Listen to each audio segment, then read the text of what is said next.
Beleza, Hidashi. Cara, primeiro eu quero te agradecer pelo convite, por ter aceitado. Não, imagina, pô, legal. Muito obrigado mesmo. Você se mostrou uma pessoa muito acessível, né? É, Bem acessível. sem problema. Na medida do possível, a gente faz as coisas para colaborar. Muito bem. Ó, aqui, ó. Né? Bacana. Eu tenho vários aqui que eu colecionei junto com meu irmão. Inclusive, ele te mandou um abraço. Oh, obrigado. Bacana. As primeiras ainda, hein? É, a número 0 eu tenho aqui. Ó. Ah, eu acho que ela foi de graça, não foi essa? Foi essa mesmo. Que legal.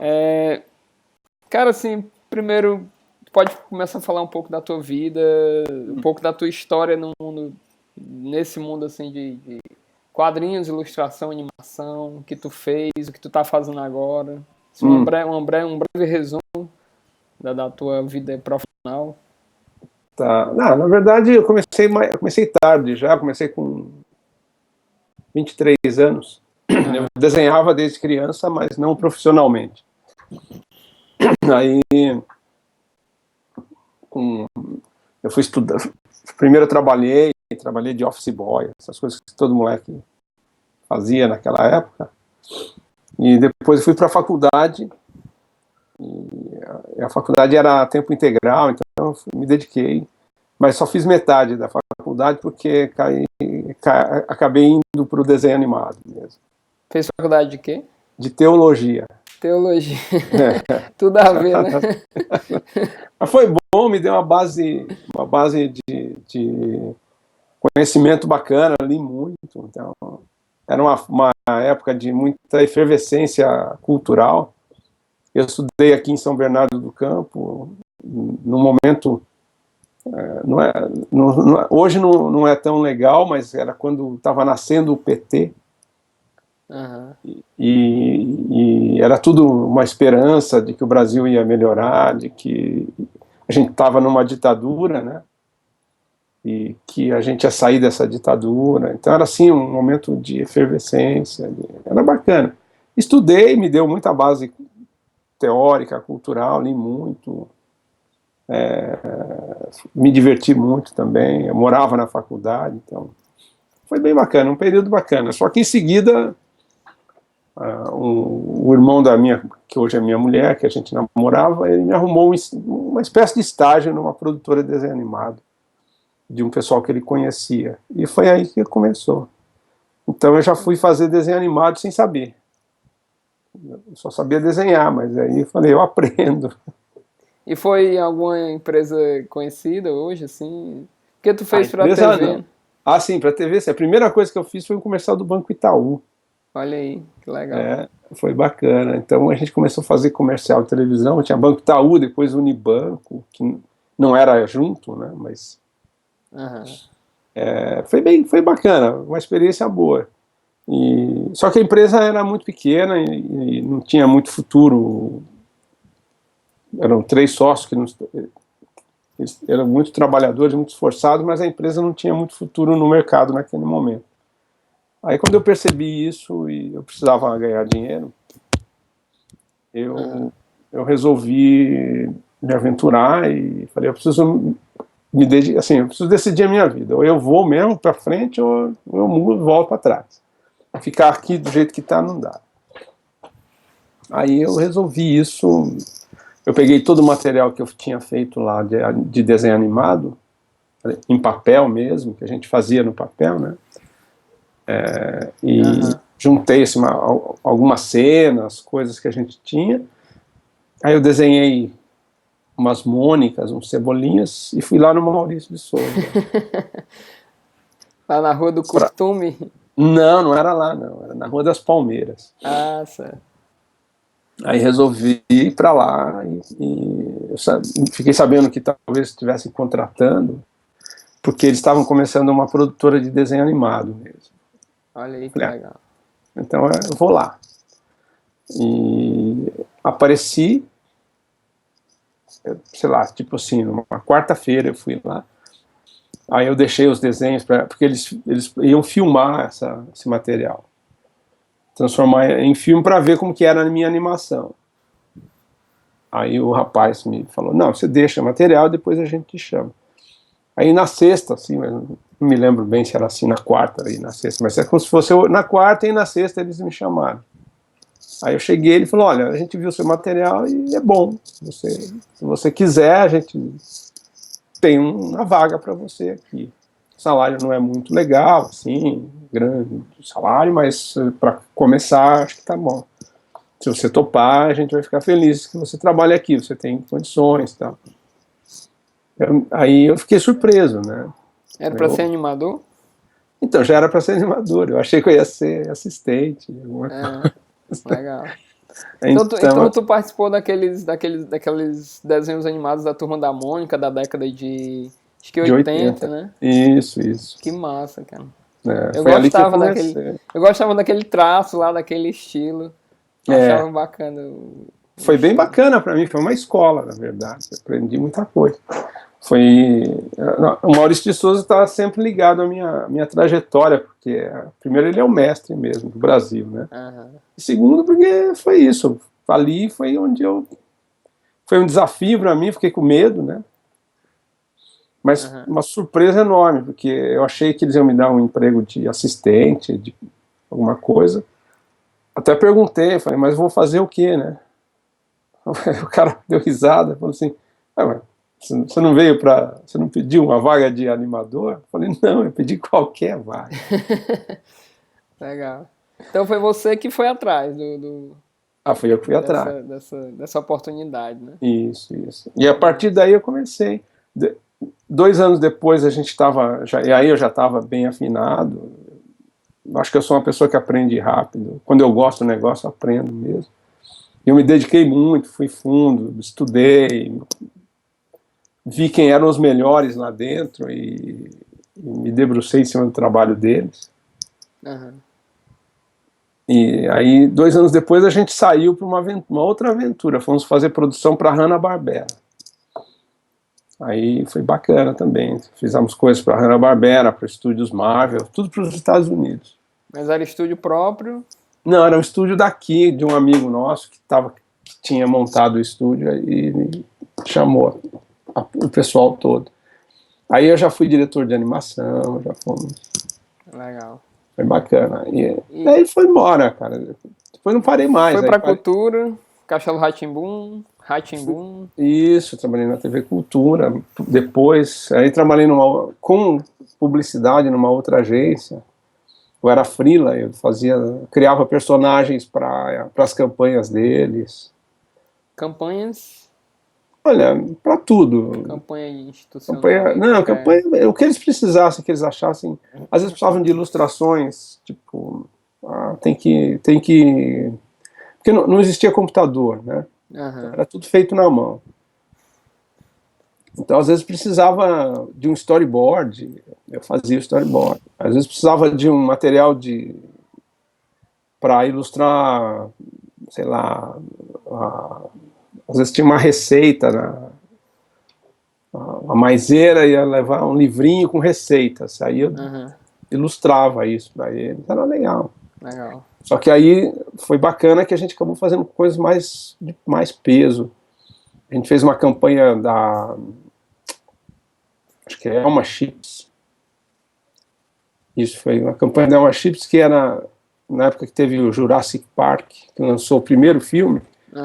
A gente fez tudo com dinossauros, mas os dinossauros eram personagens, tinham personalidade. Tá? Foi uma campanha grande e eram umas figurinhas que ia dentro eram adesivos. Então, o pessoal colou aquilo para todo lado.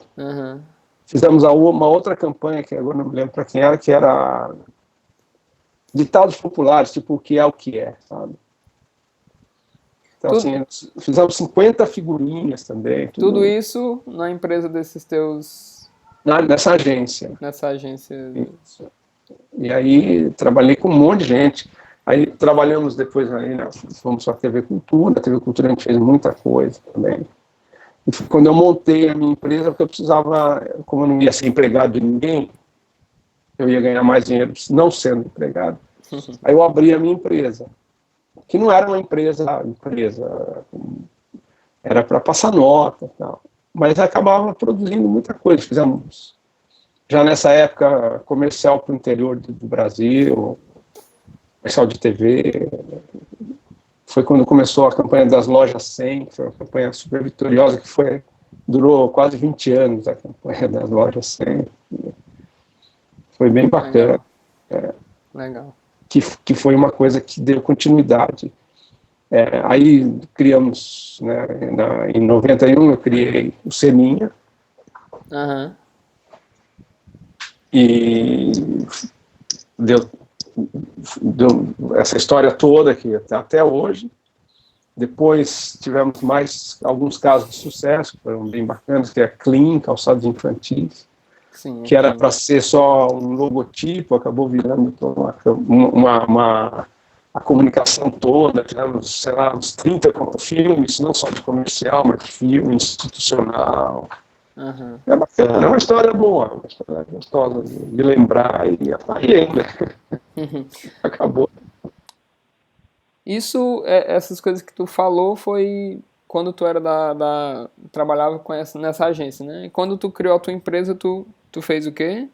Não, essa Ah, foi nessa época que eu criei a falou, empresa. né? Porque eu não trabalhava dentro da agência, a gente era prestador de serviço. Certo. Isso foi em 88, para você ver que não faz tempo. Verdade. Né? 88. Deixa eu ver aqui uma coisa. As suas animações da TV Cultura saiu nos programas lá? Passava na TV, né? Sim. Tem algum aí pra ver se eu me lembro, porque eu assistia muito. Por exemplo, o Caixa do Rá-Tim-Bum. Tinha tanta coisa ali, cara, que eu não me lembro agora, assim. Não lembro, né? Não, especificamente, até para você lembrar, não vou conseguir, porque eram passagens. Por exemplo, eu lembro uma que eu fiz com recortes de papel, que era só um jogador chutando bola, assim, controlando a bola. Tinha muita coisa. Eu sei como é. Eram passagens, teve muita coisa. Teve um que era uma espécie de polichinelo que subia uma escada, eu não me lembro bem, até faz tanto tempo. Faz tempo. E a gente tinha muita liberdade na TV Cultura. Sabe, a gente fazia o que quisesse, a gente podia criar coisas, então assim, alto e baixo. O Rá-Tim-Bum, ele tinha essa característica da gente ensinar, passar para as crianças algumas coisas tipo longe e perto, alto e baixo, como lavar a mão. Uhum. Então, assim, a gente podia fazer o que quisesse, era uma liberdade total. Legal. Quem dirigia nosso núcleo tinha o Flávio Del Carlo, que era o diretor nosso, direto de animação, que morreu, infelizmente. Mas quem dirigia o programa era o Fernando Meirelles. Então, era um trabalho bem, bem legal ter estado ali com ele, né? Uma pessoa que conhece muito de cinema, conhece muito de TV. Ele estava começando a produtora dele, que chamava Olhar Eletrônico. Legal, massa. Deve ter sido uma experiência bem, bem... Ah, foi. Eu tenho sorte de tropeçar com as pessoas certas, né? Certas, assim, conhecer gente bacana. Legal, Ridaut. Deixa eu ver aqui. Então, assim, tu não escolheu a animação, foi a animação que te escolheu, né? Não, na verdade, mas eu escolhi sim, cara. Quando eu era garoto, eu já fazia desenho animado no canto do caderno. Ixi, eu também, cara. Eu fazia nos livros. Isso, passava para os amigos da sala, todo mundo ria. Né? Exatamente. Eu lembro até uma que eu tinha até pouco tempo, não sei onde está, que era uma pipa assim no ar, aí vinha uma nuvem e soltava um raio. Pá, e ela queimava. Que legal. Então era legal. Sempre gostou, né? Então gostou mais da animação do que quadrinhos. Quadrinhos era a tua segunda, vamos dizer assim, paixão. Então, aí é que tá. O que aconteceu comigo foi que eu descobri que eu era eu tinha um dom, certo? Eu sei fazer uma coisa que pouca gente sabe fazer. Consigo desenhar. O importante é você descobrir para que serve isso. Entendeu? Então, assim, eu não sou só animador. Por isso que eu gosto da minha história e do que eu faço, porque eu não sou animador. Ah, você não é animador? Não. Mas você não faz animação? Faço. Ah, mas você faz quadrinho? Faço, mas não sou quadrinho. Eu sou qualquer coisa que envolva a criação. Entendeu? Entendi. Por quê? Porque eu tenho que usar isso que eu sei em tudo, cara. Eu nunca fiquei limitado. Assim. Eu tenho um monte de amigos, isso não é nenhum demérito para eles, tá? Que eles são quadrinistas, fazem quadrinhos. Você falar pro cara, faz aí um filme. Não é a minha área. Só faz quadrinhos. Eles se dedicam a isso, talvez eles sejam até melhores do que eu no quadrinho, não tem dúvida. Outros são exímios desenhistas, mas eles tem que ter alguém dirigindo o cara. Entendeu? Entendi. E eu sou muito curioso, então eu falava, quero ver tudo. Vamos fazer de tudo. Então, na verdade, eu tenho uma coisa que me destaca, e eu pego essa coisa e utilizo em várias áreas, entendeu? Entendi. Legal. Muito bom. Então, assim, tu não se prende só à animação, só a quadrinhos ou só à ilustração, né? Faz todas elas. Exatamente. Faço o que precisar, a gente faz. Atualmente é isso que tu faz, né? Na tua empresa, no teu estúdio, Na verdade, assim, a gente tem um estúdio que a gente produz quadrinhos. A gente faz, por exemplo, quadrinhos institucionais, tem um cliente nosso que é uma escola, a gente faz já há 6 anos quadrinhos para eles, que ajuda no currículo escolar. Legal. Eles distribuem, é uma rede de escolas. A gente faz outros quadrinhos que sejam necessários, a gente faz caricatura, produz desenho animado, a gente faz comercial de TV, faz desenho animado institucional. Eu produzo as minhas próprias chaves que eu ponho na internet, essas coisas. Esse é o estúdio. E agora a gente está abrindo uma empresa nova que é de licenciamento. De quê? De licenciamento. Licenciamento. Então, assim, é uma empresa que ela vai gerir tudo o que a gente criar. A gente pode... tem muita coisa que está aí criada e está parada. Então, nós abrimos uma empresa para poder fazer as coisas andarem. E sou eu e mais 2 sócios. E a gente já tem um projeto novo que já começamos a fazer. É um personagem que a gente está trabalhando já há 2 anos com ele, vamos para o ano que vem lançar coisas com ele e tal. E também é baseado numa personalidade. Né? Legal. Que não sei se você conhece, o maestro João Carlos Martins. Uhum. Então nós vamos trabalhar com ele agora. A gente tem o direito de mexer com a imagem dele. E aí nós criamos uma turma, ele vai falar com as crianças, vamos levar a música clássica para a criançada. Legal. É bem bacana. Não, o projeto é bacana, a gente vai usar a música para falar com as crianças. O meu trabalho, o meu estilo tem uma característica muito forte, que é tentar passar valores. Não é só fazer um quadrinho, pronto, a gente quer que tenha conteúdo, tenha alguma coisa... a gente corre muito risco de cair na breguice, né, nessa coisa meio piegas, mas a gente foge disso, tenta ser divertido e engraçado também. Mas a nossa espinha dorsal sempre é de construção, de valor, de ética. Tá? Então, é bem legal. E o maestro tem tudo a ver com isso. Legal. E tem umas coisas na mão, mas aí eu não posso falar ainda. É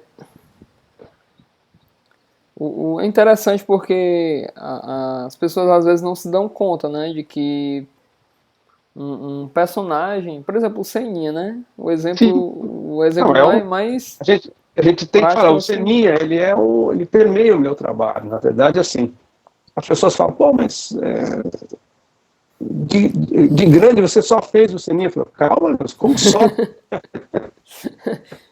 Tem gente que não fez não chegou nem perto disso, né? De fazer o ceninha, né? É um trabalho que não foi só fazer a figura de um grande campeão, tal.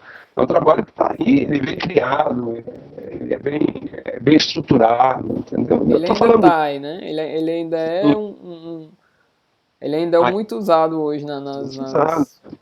Essa semana saiu uma reportagem na revista Fórmula 1 de Amsterdã, 4 páginas, falando sobre o meu trabalho, a criação do Seninho. Isso que nós estamos fazendo aqui está saindo de Amsterdã. Legal.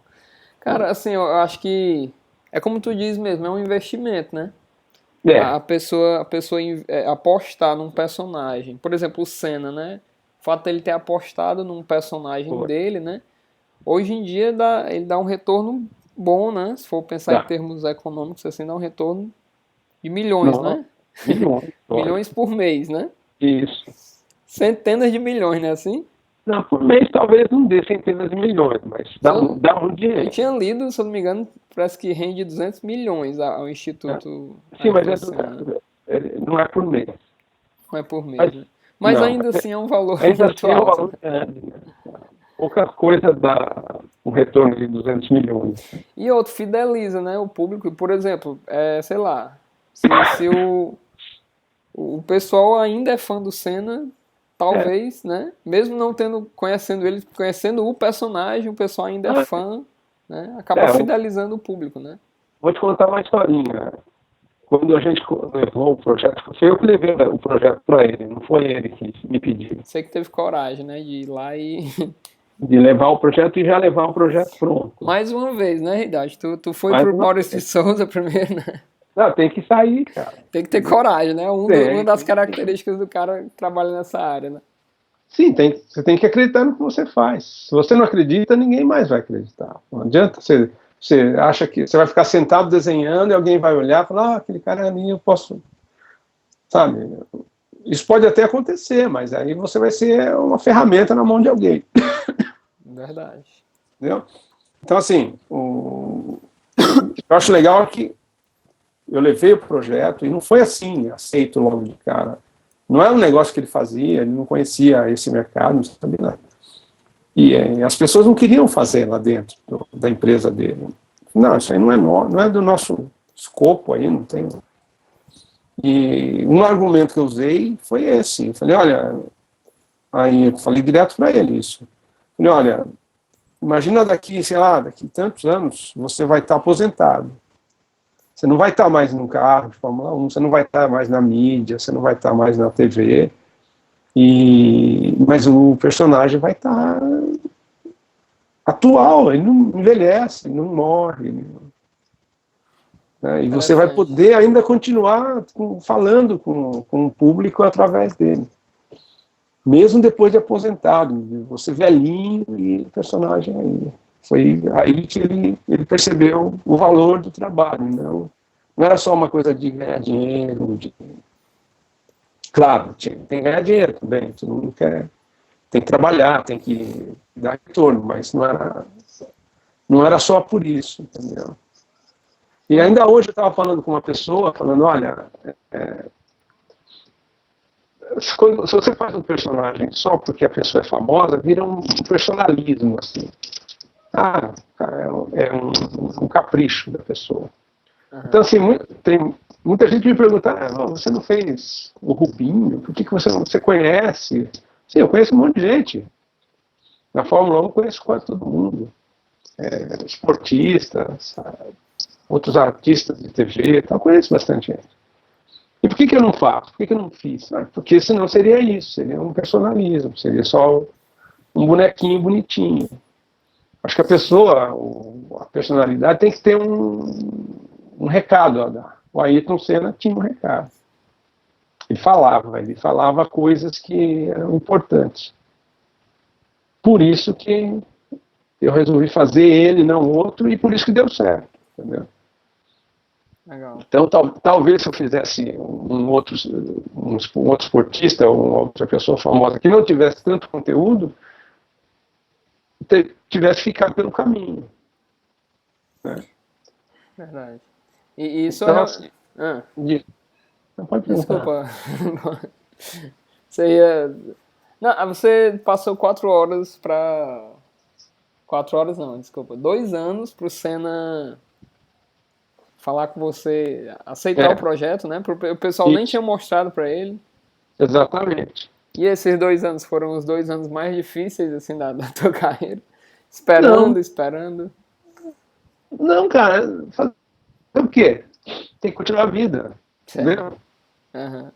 Era uma ideia boa que eu tinha, ficava muito ansioso para que se cumprisse. Eu sabia que minha vida podia mudar, talvez não financeiramente, mas mudar, né, o conceito que as pessoas têm dentro de mim. Aí, de um lugar para ficar do lado. Falei, olha, o dia que eu ficar do lado do Ayrton Senna, isso vai mudar. Por quê? Porque o cara representa esforço, ele representa alguém que é muito competente, alguém que é muito exigente. Se ele está fazendo uma coisa comigo, significa que eu estou à altura dele. Legal. Então, a minha ansiedade era por isso, não era uma ansiedade muito do dia a dia, não. Era, vamos viver a vida. Entendi. Foram 2 anos normais. Vou te falar, foram 2 anos que a gente começou, quando eu fiz o Seninha, a gente estava numa fase muito ruim de dinheiro, de grana, quando o Seninha deu certo, a gente estava ganhando mais dinheiro, já estava fazendo comercial de televisão. Ou seja, eu não fiquei esperando o Seninha dar certo, que é isso que é a minha vida, entendeu? Ah, sim. Então no teu próprio estúdio tu já estava ganhando mais Sim, quando o Senna te chamou, né? sim, a gente já estava fazendo muita coisa, todo esse trabalho da Elma Chips, todo esse trabalho da loja 100, já tinha muita coisa fazendo, a vida estava ali, cara, não pode ficar, vou ficar esperando, não dá, Entendi. desculpa, mas Mas se o Ayrton Senna não quiser, o problema, ele é que vai sair perdendo, entendeu? Falei brincando, lógico, mas lógico que era importante para mim, né? Mas eu não podia ficar lá esperando aquilo, eu tinha que fazer. Se não desse certo, não deu certo. Mas uma característica tua foi acreditar, né? Porque Sim, vai desistir. Podia ter desistido muito rápido. Podia ter desistido rápido, né? Sem ansiedade, mas também sem desistência, entendeu? Eu peguei um método assim e falei, não, vou ali. A pessoa que cuidava lá do negócio, me liga daqui 3 meses. Eu falava, tá bom, que dia e hora você quer que eu ligue? Pô, você tá brincando? Eu falei, não, eu vou marcar aqui para não esquecer, eu vou te ligar, entendeu? Legal. A pessoa queria dar um basta. E eu falava, não, vou te ligar, pode deixar que se é assim. Legal. Falei, enquanto o Ayrton Senna não falar não para mim, não tá perdido. Legal. Porque eu queria que ele visse. Então uma característica que a gente pode tirar disso aí é a tua persistência, né? Ou acreditar no sonho. Olha, tem que ser persistente, mas tem que ser inteligente na persistência. Você não pode ficar dando burro em ponta de faca. Teve muito projeto que eu desisti pelo meio do caminho. Você vai olhando e fala, não, peraí, alguma coisa está errada. Entendeu? Tem um exemplo ou não pode falar? Não, exemplos não são necessários, mas assim, muita coisa que ficou pelo caminho, que eu fui vendo. Você percebe que não adianta insistir, né? Não, e que não é, bom, não, o esforço vai ser maior do que o resultado, entendeu? Então, na política fala-se muito disso, gera mais calor do que luz. Legal. Deixa eu ver aqui.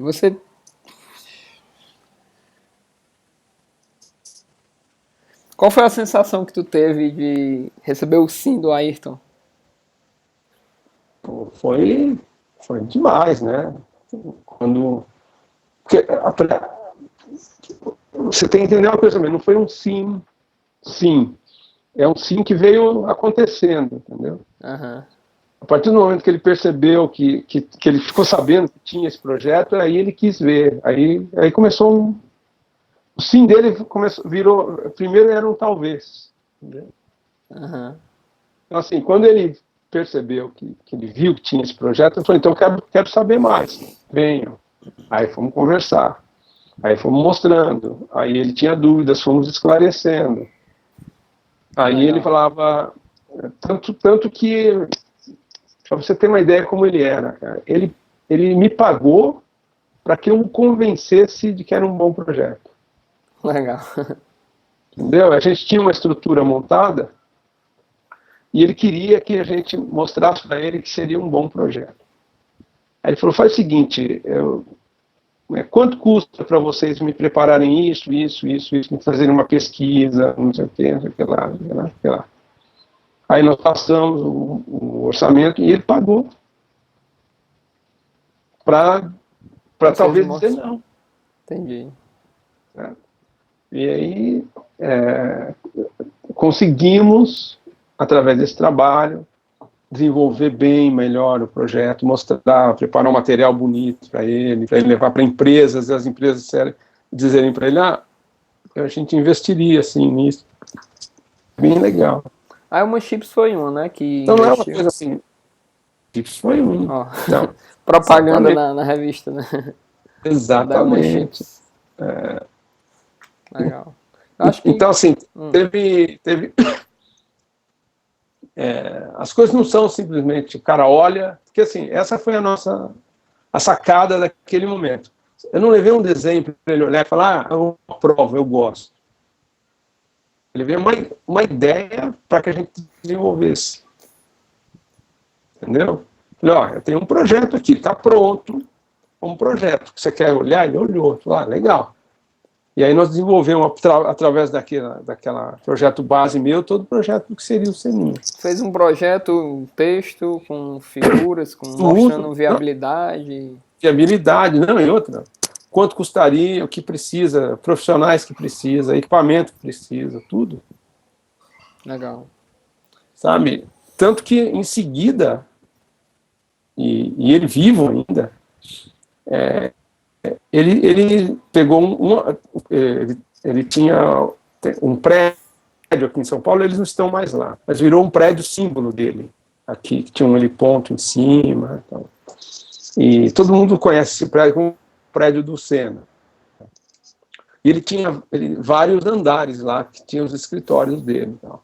E tinha um que ele tinha acabado de pegar e que estava vazio no cimento, assim, sem divisória, sem nada. Então, quando se consolidou que nós faríamos o projeto do Seninha, tudo, ele chamou o arquiteto, que era o que cuidava das coisas dele, e falou, olha, conversa com eles, o que eles precisarem você faz e monta esse andar para eles. Então, nós ganhamos um andar inteiro do Ayrton Senna e mais um investimento bem grande. Investimento, tu não pode falar em termos de número, né? Na época, foi com registro de marca, registro fora do Brasil, a infraestrutura, o aporte inicial para começar o trabalho, uns 2 milhões de dólares. Mas tinha, então, empresa de capital investindo, né? Não, era ele. Só ele mesmo. Legal. Muito ele confiou no projeto. Ele confiou no projeto. E imagina a responsabilidade. E a gente percebe que a revista tinha um material diferente, era mais um papel liso, né? Não era aquele papel jornal, aquele papel mais... Né? Era couché, né? E vocês não ficaram só nisso, né? Fizeram animações, fizemos. Licenciamento já na época, né? Sim, já começou com isso. Faziam comerciais, eu lembro de algum comercial do Seninha. Sim, fazia comercial. Tênis, Acho tênis, álbum do Seninha. Álbum, esse aqui? Esse daí. Sabia que eu sou uma figurinha aí, né? Ah, é? Primeira vez que eu virei figurinha. Eu não tenho todos, infelizmente. Eu comprei o álbum, mas não completei, né? Não, me coloquei como figurinha do álbum também. Eu podia, então eu coloquei. Todo aquele investimento inicial valeu a pena hoje para o Seninha? Vale, né? Vale, você acabou de falar que é um empreendimento que rende milhões, então rende valeu. Milhões por ano, né? Isso, e é para o Instituto Ayrton Senna, né? Hoje é tudo, ninguém ganha dinheiro com Seninha, só o Instituto. E aí o Instituto, ele cuida de crianças, né? Ele tem Sim, projetos na área projetos sociais e tudo. em São Paulo ou Brasil? Não, Brasil inteiro, Brasil inteiro. É um trabalho bem sério, um trabalho bacana. Eu respeito muito o trabalho deles. Mas tanto que o Seninha é o carro-chefe lá, né? Legal. Como é que tu se sente por saber que um personagem que tu criou transmite esses valores e toda essa coisa Ah, dentro do Instituto hoje? é muito gratificante, uma coisa. Não tem preço isso. Mais do que ganhar dinheiro, mais do que qualquer coisa, entendeu? As pessoas falam, ah, pô, você ficou rico. Eu falei, não, isso não. Sabe, o legal é fazer a diferença. Eu deixo uma marca já. Isso me dá muita satisfação. Eu não falo isso com soberba, com orgulho assim, pessoal, não. Eu falo isso com bastante humildade, mas me dá um orgulho danado de saber que eu fiz uma coisa que está aí, o mundo inteiro conhece, sabe? Legal. Né? A gente ser citado numa matéria em Amsterdã, se você for no Japão, as pessoas conhecem, sabe? Eu tenho amigos no mundo inteiro por causa disso, pessoas que me respeitam bastante, que são muito bacanas, né? Então, é um trabalho que só me deu prazer até hoje. Abre muitas portas, né? Abriu Ah, muitas portas. sim, abre todas as portas, mas é o que eu estou te falando, além dessa parte comercial, que é muito bom, que a gente... Cara, é muito legal você fazer um negócio, uma coisa que faz a diferença. Sabe? É muito legal. Ridalt, por que tu acha que algumas empresas relutam, né? O próprio Ayrton Senna relutou, o pessoal dele relutou em aceitar o projeto. Por que tu acha que as pessoas veem um projeto desse com um pouco de suspeita, assim? Sei lá, relutante, né, em relação a isso? Por que tu acha que existe isso? O que é que falta para as empresas acreditarem mais?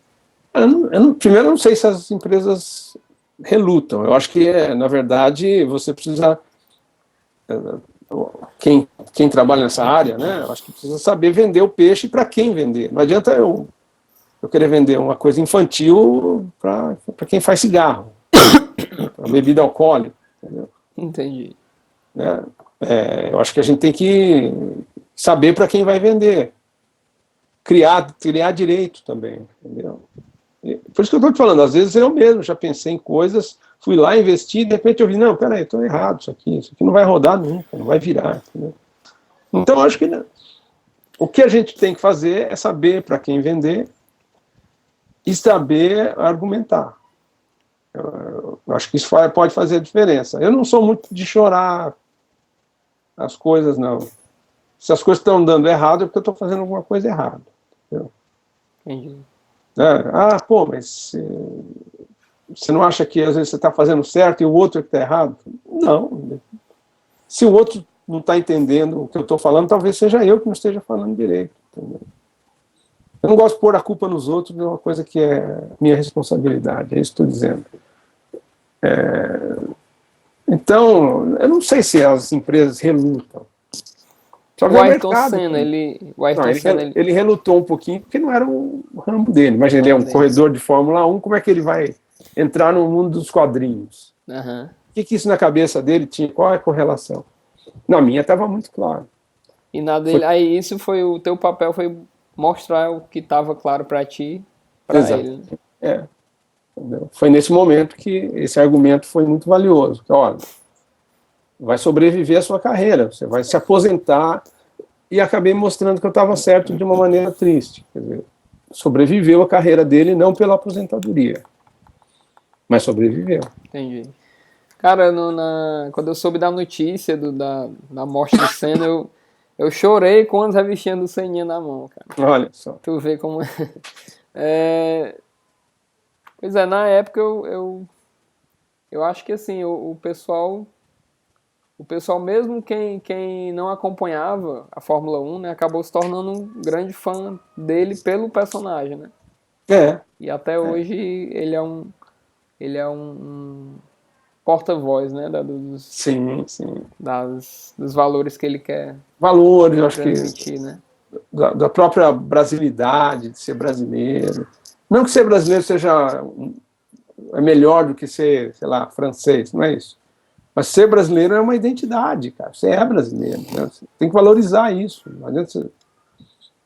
Eu acho que essa é a mensagem que ele colocou. Assim, eu não sou campeão porque eu sou brasileiro. Mas eu sou campeão e sou brasileiro. Tem que mostrar isso, sabe? É bem bacana. Né? Você vê, eu comentei essa questão para ele da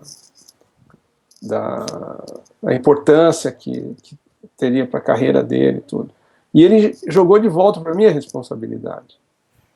Que uma vez a gente conversando, eu perguntei para ele se ele iria aprovar as historinhas. Como eu faria para ele aprovar? E ele falou assim, não, como assim? Eu não vou aprovar nada.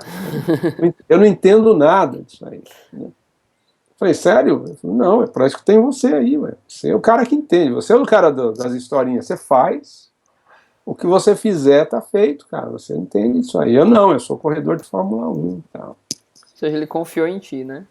Só que aí a gente ficou conversando mais um tempo, e aí eu fui embora para minha sala, e quando eu estava saindo, ele falou, Rinaldo, queria te lembrar uma coisa, a propósito que nós estávamos falando.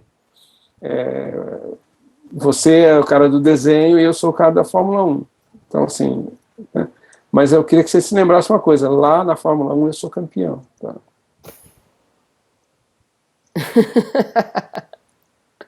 Muito bom, falou tudo, né? Eu falei, tá bom, já me pesou aqui. Peso grande, né? Mas ao mesmo tempo falei, bom, eu acho que ele considera que eu tenho potencial para ser campeão, senão ele não iria me dar essa responsabilidade. Ser campeão nos quadrinhos, né? Então, assim, ao tudo, mesmo né? tempo que pesou, ao mesmo tempo me deu uma força muito grande. Pô, o campeão de Fórmula 1 acredita que eu sou bom pra caramba no que eu faço. Então, eu vou ser. Legal. Eu não tenho outra alternativa, tem que ser bom, eu vou ser. Só que ninguém é bom assim. Tem que ter muito Tem que se esforço. esforçar, tem que se concentrar, tem que olhar onde você está errando. É isso. Foi isso que eu aprendi com ele. Legal. Qual foi a sensação de ver ele usando a camisa do Seninha lá nos Nossa. GPs? Nem falo. Fantástico. Foi a coisa mais legal que ele fez na vida dele. Foi bem bacana. Legal. Nossa. Vendo ele pelo mundo com a camiseta, usando o personagem, foi legal. Foi muito orgulho? Muito, muito. Uma satisfação enorme. Cara, tô falando mudou, porque daí, imagina, eu podia conversar com ele a hora que eu quisesse, a gente podia trocar ideia. Ele era, eu não sei se era com todo mundo, mas eu forcei isso de uma maneira muito suave, mas da gente virar amigo mesmo, queria ser amigo dele, e a gente se tornou amigo. Eu podia brincar com ele, quando ele errou aqui em São Paulo, na última corrida que ele fez aqui, eu tirei um sarro, cara dele. Falou o que pra ele?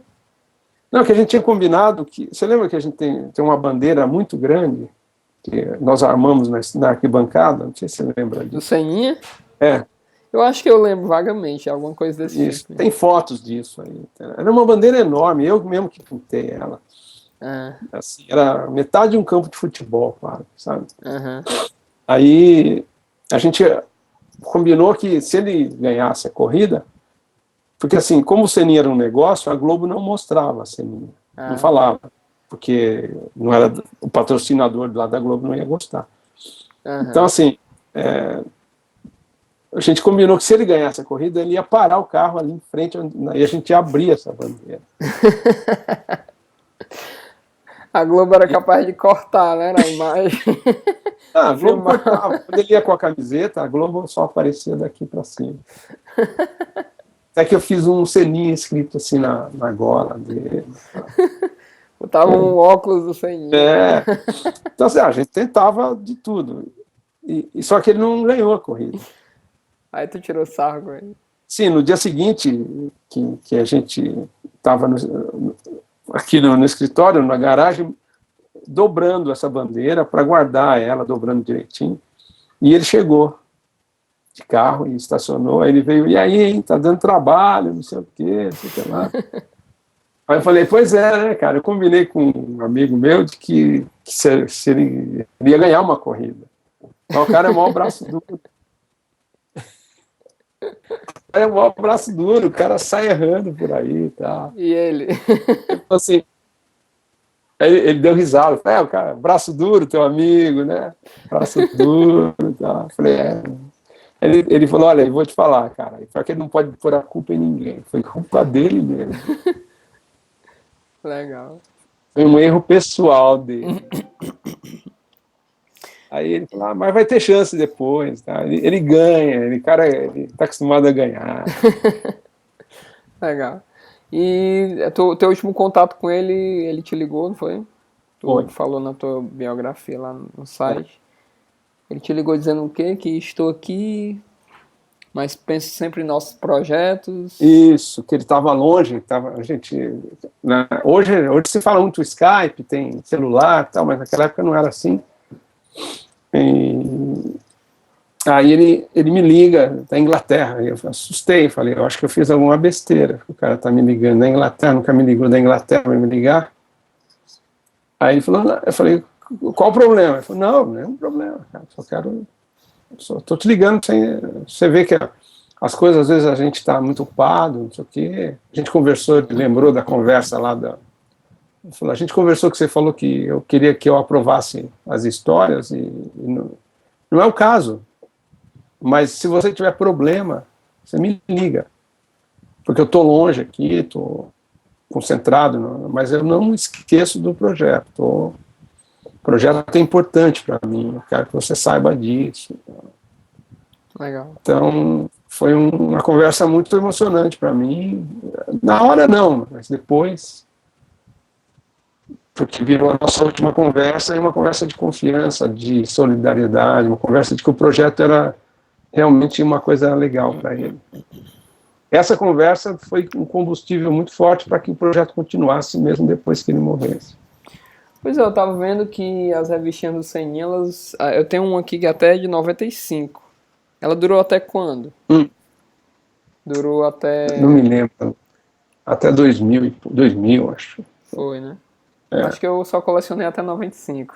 Sim. Pouco depois da... O mercado mudou também, né? Então, hoje em dia, de um tempo para cá, tem quadrinhos, não é uma coisa...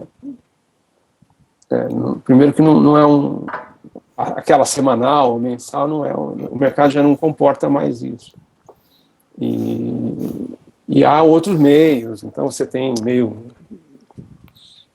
aplicativos, rede social, tem tudo. Eu acho que hoje em dia esse é o caminho. Né? Então o mercado mudou, o mercado de quadrinhos mudou para uma coisa que era mensal, semanal, para o que? Livros? Não, cara, os formatos mudaram, então você pode fazer eletrônico, ou seja, hoje você não precisa de uma editora para ficar conhecido. Verdade. Se você tiver um bom trabalho, você bota aí na rede social, um gosta, passa para o outro, daqui a pouco você está famoso. Então esse é o lado bom da coisa. Né? O lado ruim é que você não ganha mais dinheiro vendendo revista. Ganha com outras coisas, né? Você vai ter que ganhar com outras coisas. Mas existe um outro mercado de quadrinhos, que é o de graphic novels, que é muito bom. Só que você tem que elaborar mais, né? Você tem que trabalhar um pouco mais duro. É uma coisa, mas é muito bacana. Eu adoro. É verdade. Eu acho que aí é que está, por exemplo, você passa o conceito da Marvel, da DC, para qualquer outra publicação. Ou seja, você vai ter que ter personagens com densidade, histórias mais elaboradas. Entendeu? O próprio Maurício de Souza tá... o próprio Maurício está fazendo isso. O desenho é muito mais elaborado, os ângulos, você vai ter que quase que fazer um cinema no quadrinho, entendeu? Então, eu acho isso super positivo. Tanto é que eu te falei no começo que o importante do desenhar é você empregar o desenho em alguma coisa. Então, não importa se é no quadrinho, se é para rede social, então, vamos fazendo. Legal.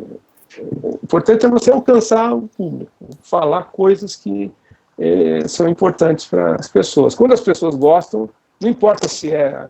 Você pode desenhar na areia, na praia, você vai ter gente lendo.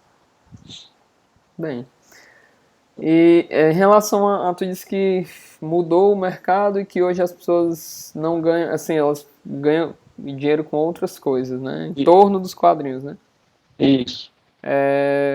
Essa parte de licenciamento para o CNE foi fácil? Foi Nada. foi complicado? Nada é fácil, sempre é complicado. Não tem nada fácil. Quando as pessoas têm que meter a mão no bolso e te dar dinheiro, elas querem saber da onde que vai voltar para elas. Entendi. Se você não é esse pessoal aí da Petrobras, que a Petrobras dá dinheiro para eles a rodo, que eles tiravam da Petrobras, na verdade, né? Então, se não é isso, cara, se você vai direitinho, vai nas empresas e você pede dinheiro, eles vão querer saber. A gente dá, mas da onde que vai voltar como para mim? Entendeu? Claro, se você tem um Ayrton Senna do seu lado, é muito mais fácil para abrir a porta. Facilita bastante. Né? Abrir a porta. O negócio, na hora do frigir dos ovos ali, eles vão querer saber de onde vem esse dinheiro. Entendi. Entendeu? Qual é o retorno, qual é a garantia que você me dá. Você não pode, pelo menos, garantia não, mas pelo menos uma visão do mercado. Então, se você quer fazer alguma coisa, assim, cultura, do lado cultural, hoje nós estamos muito melhores. Porque você tem as redes sociais, você pode escrever um livro na rede social, se você quiser. Você escreve um capítulo por dia, bota lá, as pessoas vão ler. Se for interessante, vai passar, vai todo mundo ver. Entendeu? Antes não, você dependia de uma editora. Hoje não, cara, tá tudo aí na sua mão. Você tem um computador aí, você desenha no computador, finaliza no computador e já põe na rede social, já tá lá. Sabe? Você fazer uma charge, você fazer uma tirinha, você fazer um personagem interessante. Hoje as pessoas não têm desculpa para não serem, para não fazer. É isso que eu estou dizendo. Antigamente você podia falar, estou cheio de ideia, mas nenhuma editora se interessa. Hoje não. Por outro lado, você tem que... ou seja, o lado cultural é esse. Você pode apresentar o seu trabalho. Eu acho bacana isso. Nós evoluímos. O mundo evoluiu. Para você ganhar dinheiro, aí as pessoas têm que gostar. Entendeu? Não tem jeito. Ninguém vai pôr dinheiro mais numa ideia. Isso também mudou. Antigamente você ia com uma ideia, a pessoa falava, eu compro essa ideia. Hoje não. Hoje em dia uma empresa fala assim, você tem uma ideia, mas ela dá certo? Ela funciona? Fala, não sei, ainda não fiz. Fala, então faz e depois você me procurar. Entendeu? Legal. Muito bem, Ridaldi. Tem algum conselho final, alguma coisa que tu queria comentar, falar sobre o teu trabalho, sei lá? Conselho, cara? Sei lá. Quem sou eu para dar conselho? Assim, pro pessoal que quer trabalhar com quadrinhos especificamente. Desenha, né? pô. Tenha as suas ideias, coloque tudo na rede. Faça-se conhecer, pronuncie-se, entendeu? Não tenha medo, não tenha receio, não espera ficar pronto. Nada fica pronto. Uhum. Tem gente que fala, não, quando tiver pronto eu ponho. Nada vai ficar pronto, cara. Claro, você não vai fazer nada tosco, nada ridículo, nada. Mas se você tem uma boa ideia, vai lá e faz. Hoje em dia sabe, claro, depende muito do fator sorte, você tropeçar na pessoa certa, tem um monte de coisa. Mas nada disso vai acontecer se você não sair fora e não fizer. O que você estava falando, eu fui lá no Maurício, ele não ia me procurar. Tinha outras pessoas que faziam, né? Estava cheio de gente. Só que tu teve a coragem de ir lá e hoje em dia não precisa ir lá, você pode ir lá, você pode botar você pode criar um blog, você pode fazer um aplicativo, eu não sei, assim, as ferramentas estão todas aí, sabe? Hoje as ideias são importantes. Então, se você é um cara que desenha, um cara que tem esse dom, que eu acho que é um dom, na minha opinião, é um dom, não desperdiça não, vai lá, faz, manda bala, bota aí, manda para as pessoas, manda para todo mundo, sabe? O cara erra o grupo de WhatsApp e manda uma mensagem que viraliza, não é? Sem querer. Se você, de repente, você erra também, entendeu? Aí viraliza, né? Ué. É verdade, é verdade. Faça assim, hoje o legal é isso, você pode aparecer, você pode fazer também ensaios. Será que isso pega? Pá, não pegou, vou outro. Mas outro, é verdade. É mais fácil você testar a ideia, né? Hoje em dia é. Você tem um retorno ali logo mais rápido, né? E tá tudo na mão, você faz uma pesquisa, pra ver se já tem. Tá? Você fala, vou fazer uma pesquisa, ver se já tem. Pronto, já pesquisa, já vê. Se tem, você já vai para outra, sabe? Pensa em outra coisa. O que não pode é ficar parado. O cara fala, eu sou desenhista, ou então, se você é desenhista e você não quer, então aprimore o seu desenho, manda bala. Pesquisa estilo, vai atrás dos mestres, e aí vai vender o seu peixe de desenhista. Porque nem todo mundo é criador, nem todo mundo, acho que cada um sabe até onde vai e o que quer. Né? Não precisa seguir o meu passo, ou o passo de um ou de outro. Pode ser um desenhista fantástico, ou um criador de histórias, ou um contador de histórias, sei lá, cara. É pegar o talento Muitas que tem opções. e pá, mandar balas. Muito bom, Hidashi. Cara, eu quero agradecer. Agradeço mais uma vez o teu tempo aí, tua disponibilidade. Você foi uma pessoa muito, como eu falei, muito acessível. Não, imagina. E com certeza teve muito que ensinar pra gente aqui nessa conversa, né? Bom, espero que tenha dado certo. Deu sim. Pessoal, obrigado por ter assistido isso daí, a nossa conversa aqui, foi muito bacana. Agradeço o Florencio, agradeço o convite, estou à disposição para quem quiser conversar, bater papo, as redes sociais estão aí, né? A gente tem Facebook, a gente tem Instagram também, meu nome é Ridaut, é fácil procurar, não confunda com meu pai, mas a gente está aí, pode procurar, e olha, obrigado pelo interesse, obrigado pela atenção de vocês, obrigado, Florencio, e um abraço para todos, tá bom?